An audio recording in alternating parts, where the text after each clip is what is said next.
GM job. Yeah, I knew where this was heading. I knew where this was going. I'm pretty smart. That's good foresight. Good GM characteristic. Look, Matthew Stafford. That's right. Yeah, it's not that hard. Look, Matthew Stafford's a good quarterback. Matthew Stafford's a real good quarterback. He needs some – look, he's got a good left tackle, good offensive center, 2 good running backs. They got some issues at wide receiver as far as unrestricted free agency is concerned. Matthew Stafford should be sitting right where he is. They build around him. Detroit will be just fine.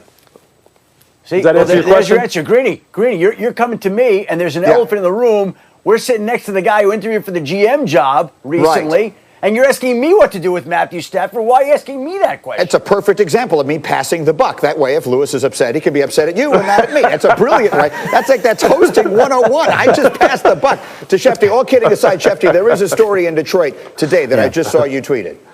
Well, essentially a short time ago, basically, the Lions ruled out, essentially, their interim head coach. Robert Prince, the Lions wide receivers coach, is going to be coaching the team Saturday against Tampa Bay. So Robert Prince takes over for Darrell Bevell, who took over for Matt Patricia. And so the Lions are going on their 3rd head coach of the season Saturday against Tampa Bay. It'll be the wide receivers coach, Robert Prince. To be clear, this is because of COVID reasons. This was not another firing. And for those who are not following it. Yeah, go ahead, Darrell Bevell was a close contact. He's been living in a hotel room. It was his 28th wedding anniversary this week. He could not be with his wife, with his family on his anniversary. He had to be in a hotel room. And now not only has he been isolated in a hotel room, but now he will not be able to coach his team while he's been given that interim head coaching title. He is out for Saturday's game.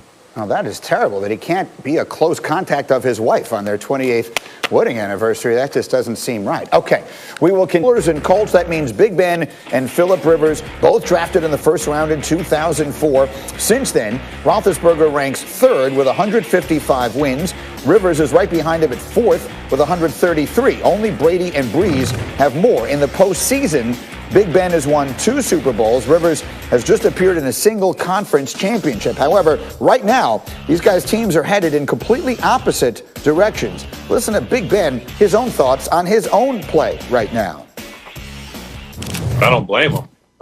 When you play like poo, you should get talked about like that. And so, I need to play better. So if I'm not giving them a reason to talk good, then I'm giving them a reason to talk bad. So, that's all on me. I need to play better. All right, let me bring my football squad in for this morning. I have Louis Riddick, I have Damien Woody, I have Adam Schefter, and Neek will join us as we continue as well. But Louis, that was your game on Monday night. You said that you spoke to him. He just said for himself there, I've been playing like poo, his word, which is an interesting choice of word, but that's neither here nor there. Louis, what sense did you get, and what is your expectation for them these last 2 weeks? My sense talking to him before the game was that, look, there was a obvious awareness on his part that he needed to play better and that he needed to be more accurate with the football. He needed to make quicker decisions, see the field better, and that he needed to elevate his level of play in addition to the receivers catching the football and them trying to establish some semblance of a running game so they could be more multiple and be more balanced. Now, obviously, coming out of that game, it didn't look like they really had started hitting on all cylinders because right off the bat, they tried to take some shots down the field, and Ben wasn't able to put the ball where he needed to. I remember, look, he missed Deontay Johnson on a shallow crosser where he put it behind him, didn't put it on target, and it took him a while to get going. And then on top of it, the offensive line was just getting bludgeoned. So although he said, look, I'm not panicked, I don't think this team needs to panic. We know what we need to get done, and we have time to get it done. Look, time is starting to run out a little bit now. So I think their sense of urgency, without a doubt, has ticked up a lot. That was not the performance they expected to put out there on the football field. And it is going to really start with him making sure he raises his level of play so everyone else understands just how urgent it is that they start playing better. No question about it. Now, D. Wood, when you hear players-only meeting, even if they want to specifically say there's no panic involved, you hear players-only meeting, what thought goes through your head? It's DEFCON 1 in the locker room, Greeny. It's that simple. You don't hold players-only meetings when everything is going like this, because you never have a players-only meeting when things are going well. You know, that's why when you hear Big Ben say that, you just think, oh man, that's BS. Come on now. Like, there's some panic going on in the locker room, and a lot of it starts with Big Ben and his inconsistent play at the quarterback position. But I think the biggest area where the problems with the Pittsburgh Steelers lie is their lack of physicality up front with their offensive line. You know, that's really been their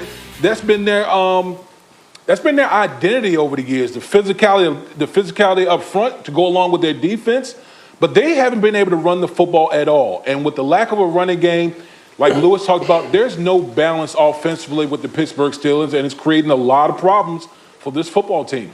Shefty, what do you hear when you talk to people there and about them, about their urgency and sort of the situation they find themselves in after an 11-0 start? It's not the same team that it was earlier in the year. This was a team earlier in the year that had Devin Bush at linebacker, that had Bud Dupree, that hadn't lost Joe Hayden or Robert Spillane to some injuries. They're trying to fill it in on the defensive side at the same time. They're not running the ball effectively. And so if they're not running the ball effectively, they're not controlling the clock. If they're not controlling the clock, the defense that is weakened is on the field more. And one thing leads to another, and it just led to 3 straight losses for a team that a month ago we were talking about whether they could challenge the 1972 Dolphins. And now you're wondering if they could find a way to win a game the rest of this regular season against Indianapolis this week, which the Colts have a pass rush capable of exploiting the Steelers' offensive line, and the Cleveland Browns in the last week. And all of a sudden, you're talking about Cleveland being in contention for an AFC North title that a month ago never would have seemed possible. Look, the ultimate indignity for the Steelers would be if that last weekend of the season, they wind up losing the division to their long-standing, I can't even call it a rival because it's been a hammer and a nail, to the team that they have dominated historically. If they wind up going to Cleveland and losing the division to the Browns on that. Russell Wilson throws four touchdown passes. These guys in the film room looking at it just like, man, we about to beat these boys' heads in, favored by 17. But you know what? Herm always said, you play to win the game. You still have to play the game. Even though they're 0-12 or 0-13, whatever the Jets were. Really, they were 17-point favorites. And you went out there and converted 2 of 11 on third down. Jared Goff, 2 of 11 on third down. You couldn't run the ball. You couldn't throw. You had 1 pass over 20 yards in the game against the Jets. Against the Jets, Greeny. Come on, if you're the Rams. You had the inside track at the NFC West Division, and you slept on the only winless team in the league. Come on, dog. Come on, Rams. You got to be better than that. How in the world could you lose to a team that's trying to lose? Come on, Rams. Do better. Do better. You are 100% preaching to the choir here. Let me bring the crew in on that. Like, you know, Neek, there is a part of me that I somewhat jokingly came on here Monday and said I take back every good thing I said about the Rams, who I had been picking for the Super Bowl. But I guess D. Wood is making the point that they may have very well just sort of overlooked that game. How would you describe how concerned a fan of the Rams should be about that performance? Yeah, I don't think they should be overly concerned. It's embarrassing, obviously, and it shows that you can certainly lose any given Sunday, which is true of every team.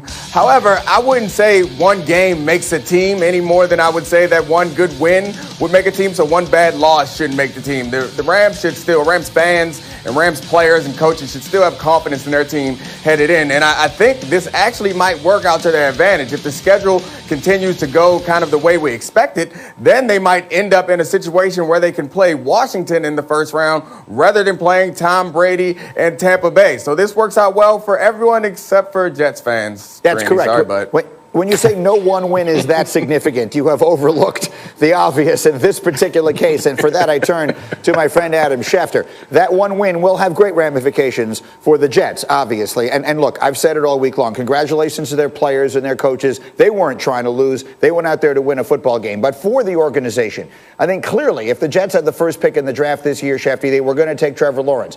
What is your sense of what they are thinking if they wind up with the second pick relative to their current quarterback, Sam Darnold?